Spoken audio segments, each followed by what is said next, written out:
All right, welcome to Two Guys and a Beer, the first ever podcast for this brand new little sports thing that we're doing and trying out. And my name is Scott, and my co-host is Jason. We're on the air? We're on the air. Cool. We're live.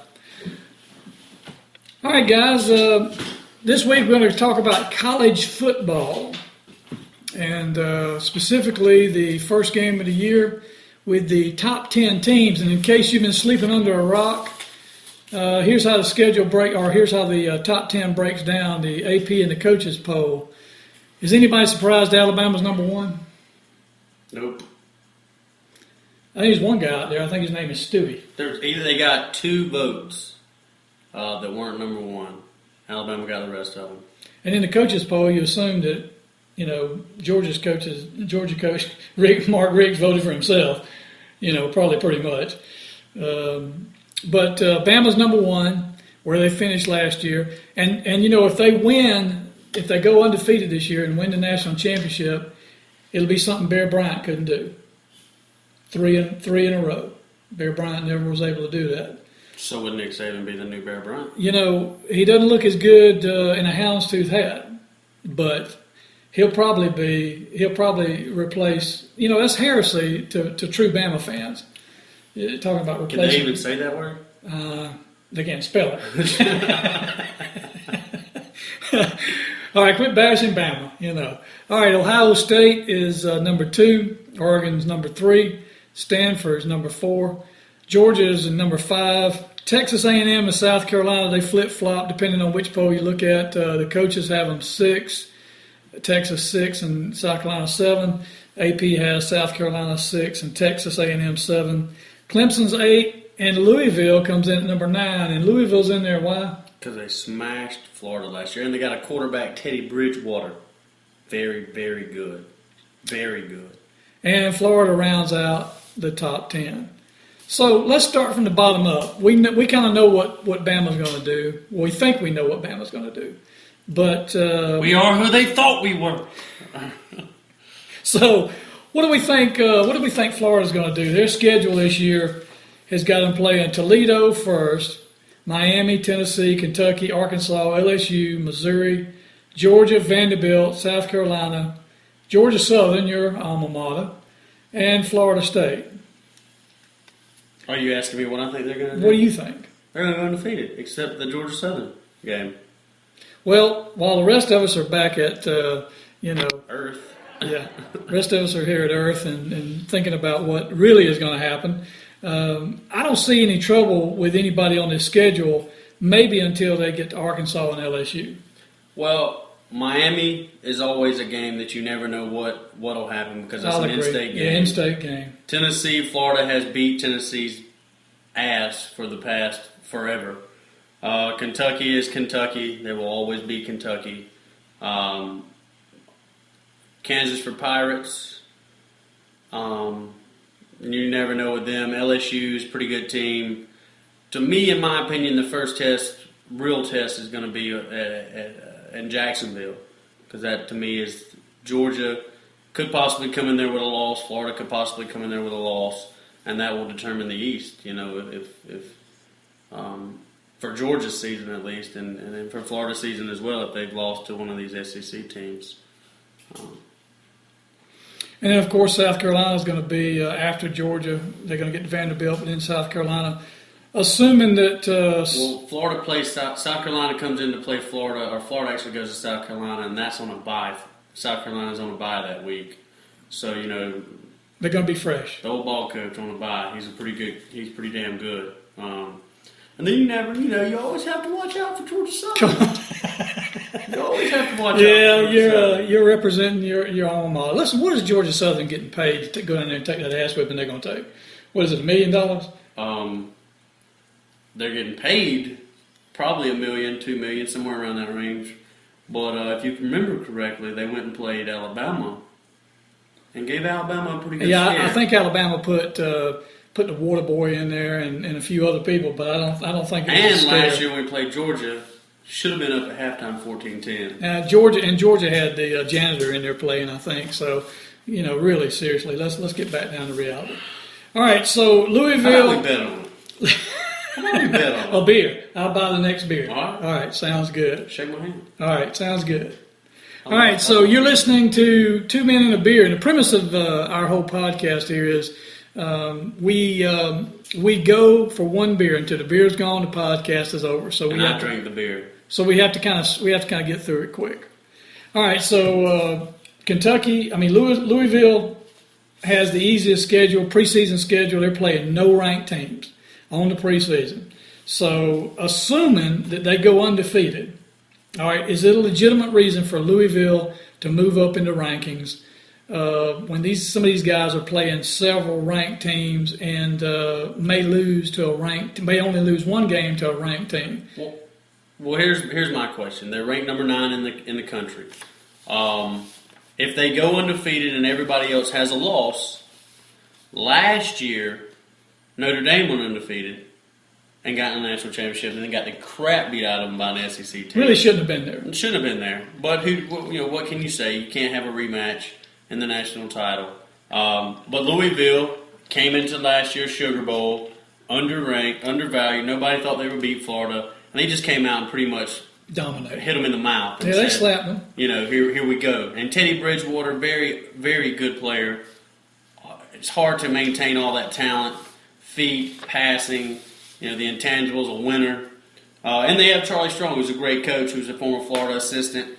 So I think it's legitimate. It's legitimate if they go undefeated that they go to the national championship game. But last year they did lose to a couple of teams that they shouldn't have lost to. I think they lost to Southern Miss. I'm not real positive on that. I have to look it up. But they did lose a game or so last year they shouldn't have lost. So those teams like that in the Conference USA are. Well, and just looking at this, it's something I missed a while ago on our little pre-show research here. But Ohio State's not playing a ranked team. Which that's an Urban Meyer specialty. Let's just stay away from everybody. But they're also in the Big 10 or Big 12. So who do you see on Ohio State's schedule that may be tough? I mean, they're starting off with Buffalo, going right to San Diego State. That's going to be a yawner. Once they get into the West Coast is kind of tough. California can play them tough. That's it's depend. I don't know if they're at California there at the Cal Bears, but in my opinion, once they get into the big conference here, once they get to play in Wisconsin, Northwestern, Iowa, Penn State, Purdue, I don't think Northwestern's going to give them any trouble. Wisconsin can might have something. Penn State, they're still into that post Joe Pa, post Sandusky fiasco. Michigan at the end of the year. I mean, Michigan could be a problem, but by then, they've had all these games to hone their skills without having to take a loss. And so, if they go into Michigan and Michigan's gotten beat up several times, this is the problem. But see, with here's college the thing: football. if Ohio State plays this, then Michigan more than likely plays this. Added a Notre Dame or not, I don't know if Notre Dame plays them or not. I mean, listen, Florida A&M, Wisconsin, Northwestern, Iowa, Penn State, Purdue, Illinois, Indiana, and Michigan. I mean, it's just not. That's not the schedule that everybody else is facing in the top 10. It's just not. I mean, they're number 2. They went undefeated last year. They did, but here again, I don't remember their schedule, but and you look at Oregon.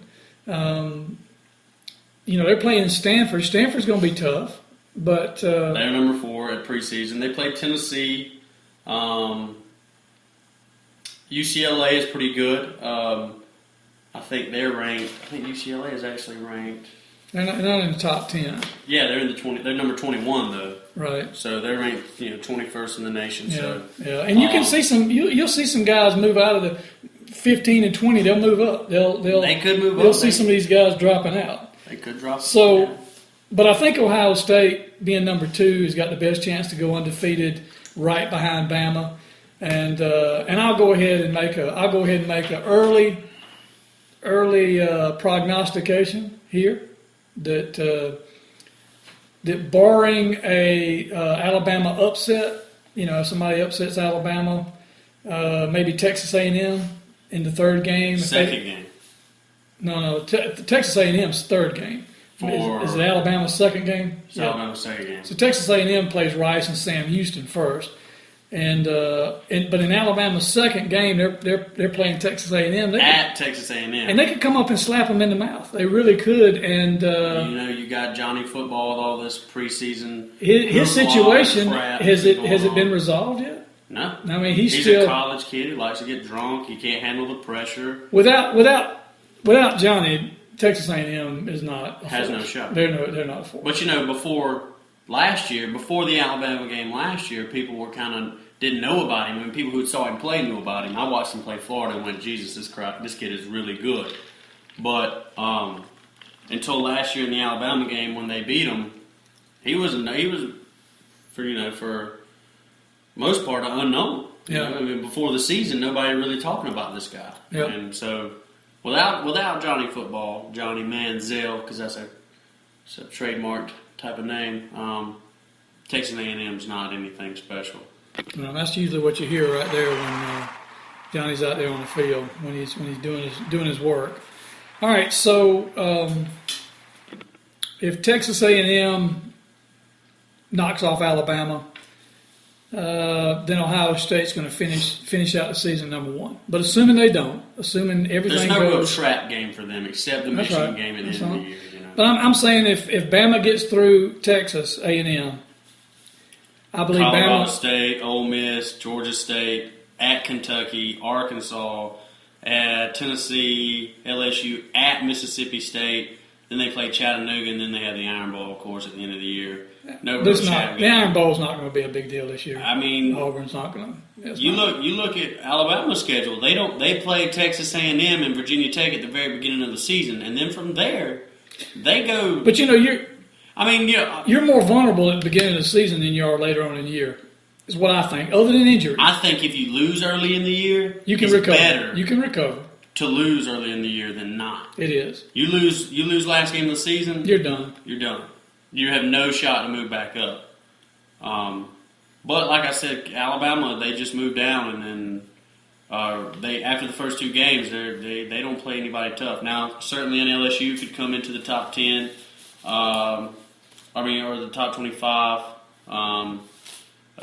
Tennessee maybe has a chance if they get on a roll, and then maybe an Auburn. But Auburn was so bad last year that Jesus Christ. Yeah, I don't see Auburn rebuilding. All right, so that's a good thing. Here's my prediction. Number 1, we're going to finish 1 and 2 the year. 1 and 2 is not going to change. You think Bama and Ohio State? They don't think they're going to lose? I don't think they're going to lose. Looking at the schedule, based on the schedule alone. So you think the preseason got it right? No, for 1 and 2. Now, I don't believe. Stanford's got a tough schedule. They play 5 preseason games. Right, and see, Stanford's going to get knocked off. So everybody's going to move up, assuming Georgia stays healthy and they win. You know what you do when you assume. Yeah, I know. You lose. But Georgia stays healthy, they'll move up. Texas A&M, South Carolina. I believe South Carolina's going to go. I think South Carolina possibly has 2 losses at the end of the year. One lose. Possibly to Georgia. Yep. 2 possibly to Florida. Florida's a better team this year. Did lose some people on defense. Probably got, Driscoll's got a little better. But South Carolina has beaten Georgia the past few years. So, maybe it's time for Georgia to step up and take that first SEC game away and just snatch it out. Yeah, it's their second game. They're going to play Clemson first, then they're going to play South Carolina. And Clemson's ranked, 8th?